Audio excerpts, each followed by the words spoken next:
शांति। आज 25 फरवरी 2022 की बाबा की साकार मुरली है। मुरली के महावाक्य हैं, मीठे बच्चे, कदम कदम पर बाप की श्रीमत पर चलना, बाप की शिक्षाओं को धारण करना, यही अपने ऊपर कृपा करना है। प्रश्न है, बच्चू बादशाह और पीरू वजीर दोनों इस समय हर एक के अंग संग हैं, कैसे? उत्तर है, बच्चू बादशाह है काम विकार और पीरू वजीर है क्रोध। दोनों का आपस में बहुत गहरा संबंध है। सभी मनुष्य इस समय इन दो के वशीभूत हैं।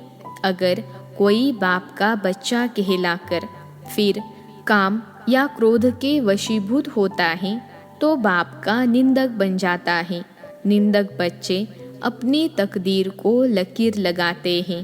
बाबा कहते, मीठे बच्चे, इन दुश्मनों को जीतो। क्रोध के लिए तो कहा जाता, जहाँ क्रोध है वहाँ पानी के मटके भी सूख जाते हैं। गीत है, बचपन के दिन भुला न देना।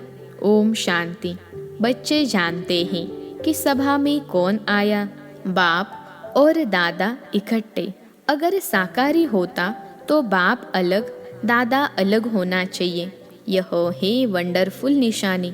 कौन आया? बच्चों की बुद्धि कहती है शिव बाबा आया।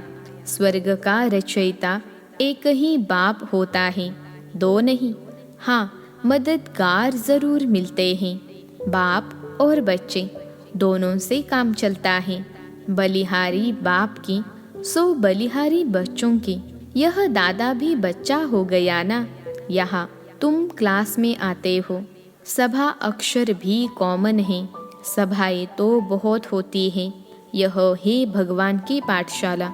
सब तरफ देखा जाता है कि बरोबर यह नॉलेज सुनकर धारण कर रहे हैं। इनका मुखड़ा प्रफुल्लित हो रहा है। सुनते सुनते खुशी का पारा चढ़ता है। हद के बाप टीचर गुरु भी होते हैं। यह है बेहद का बाप टीचर। वह आज तुमको पढ़ा रहे हैं तो कितना खुशी का पारा चढ़ना चाहिए। बच्चे भी ढेर हैं। शिव भगवानुवाच वा शिवाचार्य भी कह सकते हैं। वह है ज्ञान का सागर। शिवाचार्य के बाद फिर शंकराचार्य आते हैं। संन्यास भी दो प्रकार का है। यह है सतो प्रधान, देवी देवता बनने के लिए संन्यास सहज योग है। तुम जानते हो, पाप इस दादा के तन में आया हुआ है, इसलिए बाप दादा कहना पड़े। ग्रैंड चिल्ड्रन होते हैं ना, वह तो साकार फादर ही grand father, great grand father बनते हैं। यहाँ है निराकार ग्रैंड फादर। बाबा इसमें प्रवेश कर तुमको सुनाते हैं। जो ब्राह्मण कुल के बने हैं वह ईश्वरीय संतान ठहरे। कहते हैं, हे परमपिता परमात्मा, हम आपके थे, फिर 84 जन्म का पार्ट बजाया। कितनी सहज बात है। लौकिक में भी बाप को 5-7 बच्चे होते हैं तो उनमें से 1-2 कपूत निकल पड़ते हैं। इस बाप को कितने बच्चे हैं तो कितनी कपूत और सपूत होंगे।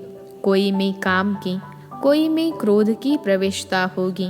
घर में किसी एक को भी क्रोध होता है तो लड़ाई हो जाती है।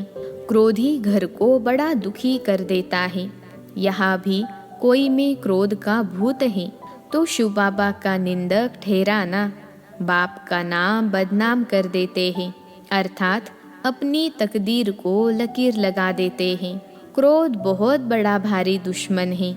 जहाँ क्रोध, कलह, क्लेश होती हैं उनको नर्क कहा जाता है। कहते हैं, क्रोध घर के मटके का पानी भी सुखा देता है। तो बाप समझाते हैं, जिनमें क्रोध है उनको श्रीमत मिलती है कि क्रोध से किसको दुखी मत करो, नहीं तो तकदीर में लकीर लग जाएगी, पद भ्रष्ट हो जाएगा। ईश्वरीय संतान के बदले आसुरी संतान बन जाएंगे।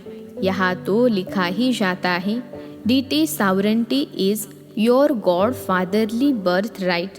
तुम्हारा हक है सतयुग का पूरा वर्षा लेने का। पूरा वर्षा ले, लक्ष्मी नारायण बनना है। अगर कोई स्वर्ग में प्रजा में भी आए तो भी अहो सौभाग्य। आएगा तो सही ना। धीरे धीरे स्थापना होती जाती है, फिर उनसे प्रतिज्ञा कराई जाती है। कंगन बांधो, कोई छिपा तो रह नहीं सकेगा। अभी तुम ब्राह्मण हो, ईश्वरीय संतान। बाबा पूछते हैं, तुम्हारा कुल बड़ा या दैवी कुल बड़ा? ऊंचा कौन सा है? ब्राह्मणों का। हम देवताओं को भी इतना ऊंच नहीं कहते। ब्राह्मण हैं ईश्वरीय कुल के। यह भारत को स्वर्ग बनाते हैं। ब्राह्मणों को चोटी कहेंगे। वास्तव में शिव का मंदिर बनाना ही चाहिए ऊंची पहाड़ी पर, परंतु आजकल कोई जा नहीं सकते तो शहर में बना देते हैं। ऊंचे ते ऊंचा है शिव बाबा, तो उनका मंदिर भी ऊंचे चोटी पर होना चाहिए। अब देखो दुनिया का क्या हाल हो गया है। सबकी बर्बादी हो गई है। बाप आकर सबको आबाद करते हैं। संगम युग पर तुम सब आबाद होते हो। पूरे 63 जन्म नरकवासी बने। एक्यूरेट हिसाब है। 21 जन्म तुमने स्वर्ग में राज्य किया, फिर 63 जन्म गिरते आए हो। कलाएं कमती होती जाती हैं। अभी कोई कला नहीं रही है, धूल में पड़े हैं। कहावत है ना, सो करे श्रृंगार। यह भी अभी के लिए कहावत है। बाबा कहते हैं, मैं तुमको श्रृंगार करता हूँ कि ऐसा लक्ष्मी नारायण बनो। फिर विकार मिट्टी में गिरा देते हैं। क्रोध की धूल तंग करती रहती है। क्रोधी बहुत होते हैं। हिंसा भी क्रोध है ना। क्रोध के बिगर चढ़ाई कर न सके। प्रॉपर्टी का हिस्सा न मिला, गुस्सा लगा तो भाई को भी मार देते हैं। यह लड़ाई क्रोध से शुरू होती है। बाप समझाते हैं, लाडले बच्चे क्रोध नहीं करो, नहीं तो तकदीर को लकीर लग जाएगी और जो साथी होंगे उनकी तकदीर को भी लकीर लग जाएगी। क्रोध में आकर कहते, तुम अगर हमारे घर में आए तो मार डालूंगा। अभी बाप तुम माताओं को आगे रखते हैं। तुम जानते हो हम शिव शक्तियाँ कल्प कल्प बनती हैं। शिव बाबा आकर हमको अपना बनाते हैं।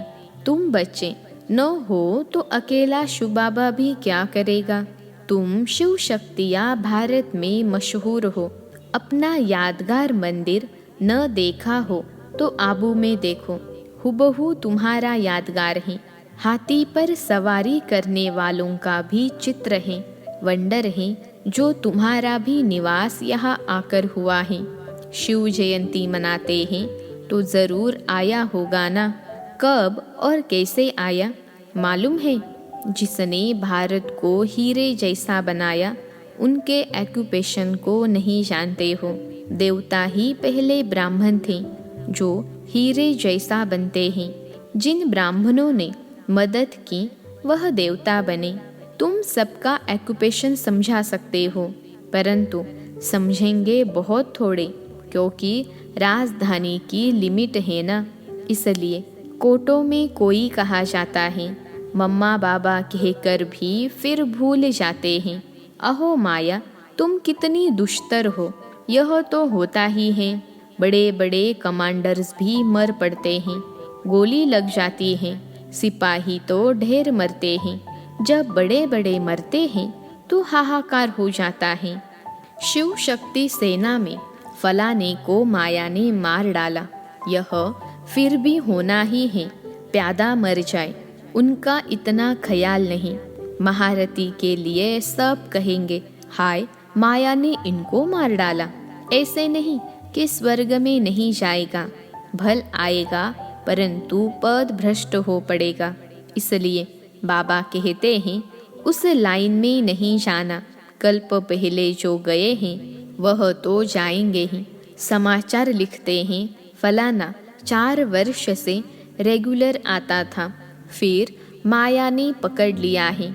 जैसे मक्खी मरती है तो चिंटियाँ उसे एकदम खाकर खलास कर देती हैं। माया के 5 भूत उनके सत्यानाश कर देते हैं। अब तुम बच्चे सबका ऑक्यूपेशन जानते हो। इस्लामी, बौद्धि, क्रिश्चियन कितने जन्म लेते हैं वह भी तुम जानते हो। कितना बुद्धि का ताला खुल गया है। ज्ञान का तीसरा नेत्र जबरदस्त मिला हुआ है। बाबा कहते हैं गीता है सबसे मुख्य, बाकी सब हैं उनके बाल बच्चे। गीता है माई बाप, माई गीता और बाप शिव, उनसे हम पैदा हो रहे हैं। वैसे ही और शास्त्र भी सब उनसे पैदा होते हैं। जैसे आत्माओं का हेड शिव बाबा सबसे ऊपर में है, वैसे सब शास्त्रों से ऊपर है सर्वशास्त्रमयी शिरोमणि श्रीमद् भगवद गीता। सिर्फ कृष्ण भगवानुवाच डालने से सारा गीता का प्रभाव उड़ा दिया है। यह भी ड्रामा में है। मूल बात है निरंतर शिव बाबा को याद करते रहो। जो बाप की श्रीमत पर पूरी रीति चलते रहते हैं उनकी याद भी वृद्धि को पाती रहेगी। जितना आज्ञाकारी वफादार होकर रहेंगे, कहेंगे बाबा मैं आप पर बलिहार जाता हूँ, देह सहित सब कुछ भूल अकेला बनना है, इतना संन्यास करना पड़े।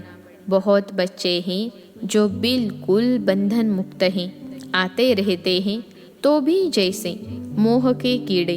पति व बच्चे के साथ मोह है तो शिव बाबा के साथ बुद्धि योग लगा न सके। जब तक सच्ची दिल से साहेब पर बलिहार न जाए, गपोड़े तो भल लगावे, परंतु इसमें बलिहारी पूरी चाहिए। पूरा ट्रस्टी बनना है। कदम कदम पर श्रीमत लेनी पड़े। बहुत बच्चे हैं जो शिव बाबा को पोता मेल भेज देते हैं, फिर पूछते हैं शादी कराए, मकान बनाए। बाबा कहेंगे भल बनाओ, हर्जा नहीं। कभी ना नहीं की जाती। जब नष्टो मोहा बन जाते हैं तो पूछने की भी दरकार नहीं। ऐसे नहीं कि कोई पूछे विकार में जाओ तो कहेंगे हाँ भले जाओ, नहीं, यह तो फिर मूर्खता कहेंगे। बाकी कोई बात में नुकसान नहीं है तो भले करो। नष्टो मोहा हो फिर तो जो चाहे सो करो। बाप जानते हैं तुम सर्विस में तत्पर रहेंगे, बाप को फॉलो करते रहेंगे। यह पुराने बच्चे सब बलि चढ़े हुए थे ना। बलिहारी की भी महिमा है तो सब गरीब। माताएं बड़ी अच्छी हैं, इन्हों को क्या बलि चढ़ना है। बलि चढ़ना होता है साहूकारों को, श्री को तो कुछ देते नहीं। कोई विरले श्री के नाम पर सब वेल कर जाते हैं, नहीं तो बच्चे आदि सब लूट लेते हैं। आजकल तो कोई भी कुछ सुनता नहीं। 2 पैसा दो, काम निकल जाएगा। जजमेंट भी झूठी दे देंगे, फिर भल कोई का बेड़ा गर्क हो जाए। बाबा को तो कहा जाता है supreme justice, supreme teacher, supreme सदगुरु, फिर सुप्रीम धर्मराज भी कहा जाता है। उनके जजमेंट में नीचे ऊपर कुछ नहीं हो सकता। ड्रामा में ऐसी नूंद ही नहीं। बाकी यहाँ तो 1-2 के ऊपर बहुत कोर्ट यानी न्यायालय है। कहाँ कहाँ तो प्रेसिडेंट की भी नहीं चलती। बाप कहते हैं लाडले बच्चे अशरीरी बनना है, बाप के साथ चलना है। बाप गाइड है ना, लिबरेटर भी उनको कहते हैं। सब टाइटल उनके हैं, पीस मेकर भी वही हैं। आजकल यहाँ भी पीस प्राइज देते रहते हैं। पीसलेस बनाने वाली है माया। पीस होती है सतयुग में व मुक्ति धाम में। निर्वाण धाम में तो बिल्कुल ही पीस है। सतयुग में भी 100% पीस, प्योरिटी और प्रॉस्पेरिटी है। नाम ही है सुख धाम। दुख धाम में पीस कहाँ से आई। सन्यासियों को थोड़ी बहुत शांति है, परंतु वह तो है कागविष्टा समान। सतयुग में ऐसे नहीं कहेंगे। यहाँ का तो राज्य भी कागविष्टा समान है।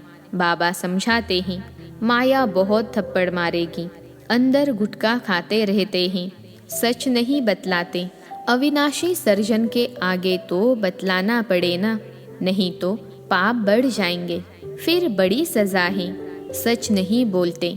अच्छा, आगे तो पाप नहीं करे ना, बदनामी करने की सज़ा बहुत भारी है। बाप आए हैं स्वर्ग का मालिक बनाने, इसमें जो विघ्न डालते हैं वह सज़ा लायक बन पड़ते हैं। असुर विघ्न डालते हैं, तुम बच्चों को तो नहीं डालना चाहिए, इसमें ही तुम बच्चों का कल्याण है। क्रोधी का मुँह देखना भी पाप हो जाता है। हियर नो इविल, क्रोधी का मुँह भी नहीं देखना चाहिए। लोभ मोह भी कम नहीं है। बच्चों बादशाह हैं, काम पीरू वजीर है क्रोध। यह दोनों बड़े डाकू हैं, क्रोध बड़ा गंदा डाकू है।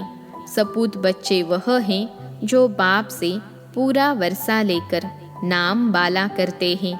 यह बाबा कहते हैं कि बच्चियाँ हमसे होशियार हैं। शुभ बाबा से तो होशियार कोई हो न सके। बाप ही बच्चों को सिर पर चढ़ाते हैं। बेहद के बाप दादा को भी बच्चों के लिए रिगार्ड प्यार है। चाहते हैं हर एक बच्चा अपना राज्य भाग्य ले, सदा सुखी बने। बाप तो कहेंगे बच्चे जीते रहो, आयुष्यवान भव। बाप जो शिक्षा देते हैं वह धारण करने की अपने ऊपर कृपा करो। श्रीमत पर नहीं चलेंगे तो तकदीर को लकीर लगाएंगे। तुम जानते हो शिव बाबा परम धाम से आए हैं स्वर्ग का वर्षा देने। फिर जितना जो पुरुषार्थ करेगा, जितना अपने ऊपर कृपा करेंगे, उतना अपने को ऊंचा बनाएंगे। विकार में गया तो दीपक बुझ जाएगा, फिर ज्ञान घृत धारण नहीं होगा। अच्छा, मीठे मीठे सिखिलते बच्चों प्रति माता पिता बाप दादा का याद प्यार और गुड मॉर्निंग। रूहानी बाप की रूहानी बच्चों को नमस्ते। हम रूहानी बच्चों की रूहानी माता पिता बाप दादा को याद प्यार, गुड मॉर्निंग और नमस्ते बाबा नमस्ते। धारणा के लिए मुख्य सार पहली पॉइंट है, दिल से साहेब पर पूरा पूरा बलिहार जाना है।